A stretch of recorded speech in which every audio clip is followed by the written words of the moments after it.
Well, Jake, that really fascinates me.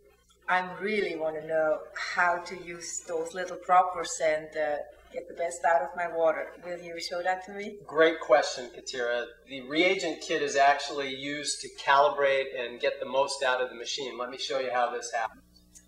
Okay, let's have some fun. Let's learn how to test the pH with the reagent kit. Let's start by opening the bag and seeing what's inside. First, you'll notice you have the bottle of reagent drops. Then you've got a little vial to test the water in. You got a fuse. We provide an extra fuse. You want to put that somewhere safe where you'll be able to find it in the event you need to replace your fuse. And finally, we have the pH color chart. Now I want to note that the colors you're never going to really hit the colors exactly. This is an approximation of the colors on the pH scale. So let's begin by looking at the different colors, starting on the acidic side with this test tube, which would represent about a 4. That's a pretty acidic water, and you'd use that for external purposes like washing your face or rinsing conditioner out of your hair or many other uses. Moving up the scale to a slightly acidic 6, which would be represented in this test tube, and then up to a neutral of 7 on the pH scale, which is this green test tube here. Most tap water is going to fall somewhere in this range, from the slightly acidic to maybe even the slightly alkaline. Moving up to the alkaline side to an 8, we see that in a nice blue test tube here, and that's where you'll want to start drinking the water. Let your body adjust slowly to the alkalinity. It may take a few days to a week. If you start at too high a pH level, you may experience mild detoxification symptoms, which actually shows that the machine in the water is doing its job as your body is flushing toxins. When you feel comfortable, you'll want to move from the blue color where you start to a light purple to try a higher level of alkalinity. Most people find that they're comfortable drinking the water between 8.5 and 9.5 on the pH scale. Although the machine is capable of producing higher levels of pH, upwards of 10 and higher, there's no reason to believe that the higher level is better for you. As a matter of fact, most people find that when they hit those higher levels of pH, the water actually tastes bad. Okay, so let's test for alkalinity. You'll notice the machine is processing water at a nice, easy flow rate out of the drinking water spout, and that we have the control panel set to the purple alkaline bar at the medium pH setting, which should give us a nice blue to violet color. So we'll fill up our vial about 2/3 to 3/4 of the way full. Put a couple of reagent drops in it. Put our thumb over it, shake it up, and you've got a nice violet color, which is what it should be. Now you can change that color by changing the alkalinity button, which I'll do right now, to the high, and we'll fill up our vial again, test that, and it should be a darker purple.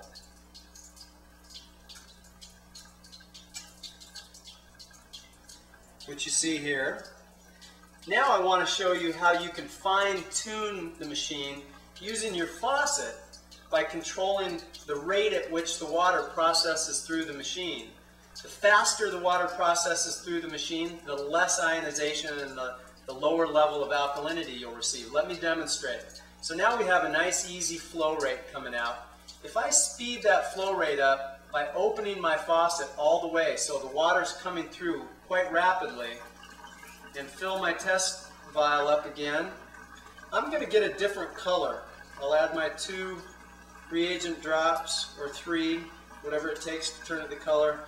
Give it a little shake, and now I've got a nice kind of blue-green, more to the blue side, which is where you probably want to start drinking the water. Now conversely, if I use the faucet to slow the flow down so that the water is barely trickling through the machine, and test again, I'm probably going to get something in the dark purple range. Add the 2 drops of the reagent, or 3, whatever it takes to turn it the color. Shake it up, and now you've got a nice dark purple. So I did that without changing any alkalinity settings, but by simply using the flow control of the faucet to control how fast the water processes through the machine. It's quite simple, and you can use that in conjunction with the alkalinity buttons or the acidic button if you're trying to achieve a very specific level of alkalinity. I love tap water so much. Now how I'm going to travel with it or store it, any suggestion? So there's no real magic in storing the water. There's just a couple of things you'll want to think about. You'll definitely want to avoid metal or stainless steel containers and the #1 PET containers like you'd buy bottled water in a convenience store. You can tell that it's a #1 PET bottle because there will be a #1 inside of a triangle on the bottom of the bottle. Avoid these. The acceptable containers are shown here. This is a Lexan container, which comes with a nice convenient carrying handle. You can purchase these in good health food stores. It's a hard plastic, much harder than the #1 PET. Generally says Lexan on it, and on the bottom we'll have a #7 inside the triangle. But best is glass, and this is just simply a 1 quart juice container from any store. And the best way to store the water is to fill it all the way to the top with no air contact, tightly closed, and then cooled in the refrigerator. If that's not possible, it's okay because the healthful values will last for quite a while. Ideally, the water will keep for about 2 days if it's filled this way in a glass container all the way to the top and kept in the refrigerator. But absolutely, the best way to drink the water is fresh out of the machine in a glass and just straight down. I just wanted to take a minute to summarize a few key points about optimizing and getting the most out of your ionizer. First, learn to use and master testing the water with the reagent kit. Test your tap water and then test the various setting levels on the machine because they'll all be different. Everybody's tap water is different around the country. Some areas are acidic, some areas are quite alkaline, and that will impact the level of alkalinity that you're able to achieve with the machine. So learn to use and master the reagent test kit. Next, you want to always remember, in conjunction with the alkalinity button on the machine, to remember that the flow rate through the machine helps control the alkalinity as well.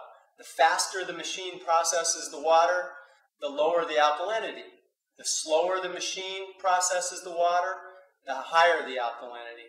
So play with the buttons in conjunction with your flow rate to achieve the optimum levels, again remembering to test. And finally, you'll want to start with the low pH and slowly, gradually ramp up to a higher. And then you'll settle somewhere in the alkaline range between blue and purple, and it's very different for everybody. Just remember to listen to the wisdom of your body. It'll tell you what it likes.